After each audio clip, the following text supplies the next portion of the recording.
Hi, this is Kevin Walkenfeld with NightNews.com. We are about to interview Commissioner Linda Stewart, who's running for Orange County Mayor, and discuss openness and transparency in government, ranging from student government to Orange County.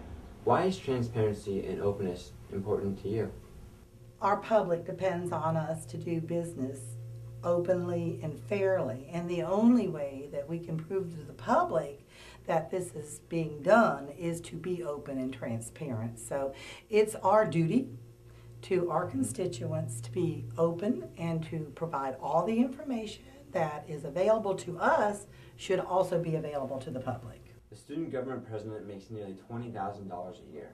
During student government elections, candidates buy hundreds of campaign t-shirts to help win. Once a candidate wins, he awards a giant contract to a t-shirt company of his choosing. However, the candidate is not required to report how much he paid for the campaign t-shirts, even if he awards 20-plus contracts to the same t-shirt company that may have given heavily discounted t-shirts or free t-shirts in the campaign.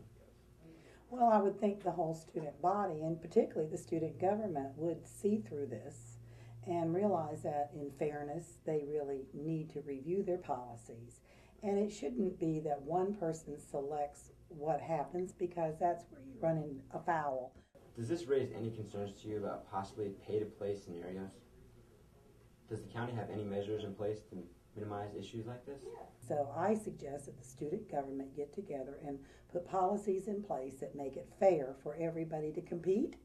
As we do in county government, we have a bidding process, and those that have the least amount with the background that means they can provide, they get the contract. So it sounds to me like it may lead to some questionable practices, and if they were to put a bidding process together, it would be totally removed from that. UCF's foundation employs lobbyist Fred Leinhardt. The UCF Student Government Association does as well. In fact, all three lobbyists hired by student government also work for the UCF Foundation. Oftentimes, the goals of students and goals of administration don't fall in line. This is most evident during legislative campaigns to push tuition hikes and mandatory health insurance on students. Does this lobbying arrangement make sense to you? Do you think lobbyists can effectively argue for both organizations and both take different sides? Are students getting their money's worth? Well, Fred Leinhardt is a very large lobbyist for many things in government, and I do feel that that does raise questions with me about the conflict of interest. Typically, a lobbyist would excuse himself if he felt that there was such a conflict. I would hope they would look at that and see that there was certainly plenty of lobbyists out there that would not present the fact that there should be removed from it. They just shouldn't have a perceived conflict of interest. It should be removed, and that this policy, again, it sounds to me like there has not been very many checks and balances at the student government level. The student government has a lot of things that they could make transparency better for the other students to realize that they're doing the best they can. It doesn't sound like they've had a real good review. Maybe you might want to call for an audit of policies and see if there's other ways it could be handled differently so that the transparency is evident. Recently, we read there's been a scandal involving UCS lobbyists having fancy dinners for his friends. We also uncovered a scandal with student government involving them spending about $8,000 in public funds to stay the weekend at a fancy resort outside of Disney. Enjoy $35 per plate lunches and $22 per plate breakfasts, luxury accommodations, and even transportation to Disney for them to enjoy themselves. SGA claims this is done in the name of a retreat so they can serve the students better, yet the details of how lavish it was never was made public. What is your initial reaction to hearing this? Again, this is not the way we expect public policy, even if it's at the student government level, to be dealt with. This should not be happening. People should not be having lavish meals. They should not be entertained. They should not be using the students' money to have a good time at a party. It's wrong. We are finding all students are having to be stressed with higher costs to even go to school for the books and things like that. They certainly don't want to see monies that have gone into the student government be misused, and I would say that that is a misuse of money. Would the Orange County Commission ever do something like this with public funds? No. If they did, we would certainly be written up and the public would have a complete fit about it.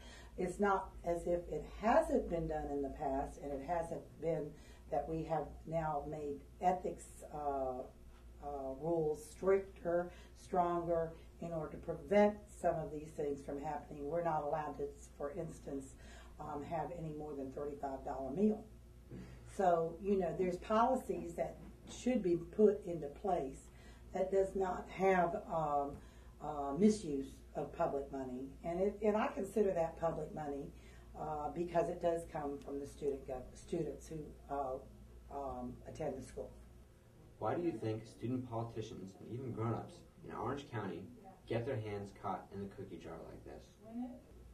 Because there's never been any checks and balances in place, and as long as there is not, they think it's an okay thing to do, and it's really not. They really need to sit back and look at the way they're doing business, and they need to understand that the reflection is very bad on the whole student body when the student government doesn't perform in a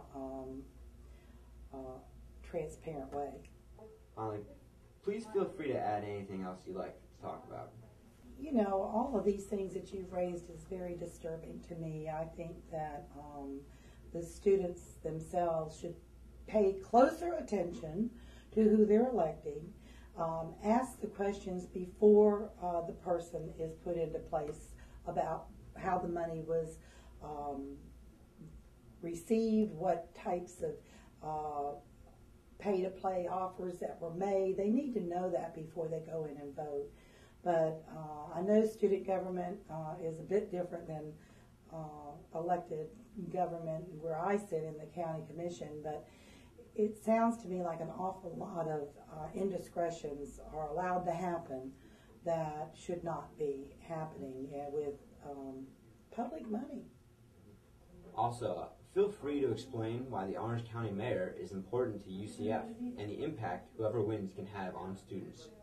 Well, of course, our biggest impact to me would be such as what you had seen with the medical city and how a medical school was brought about because of the decisions that Orange County government had made. And there are others with simulation, when we attract companies here to do medical simulation, or we attract them here for simulation in NASA, or even, you know, like at Lockheed.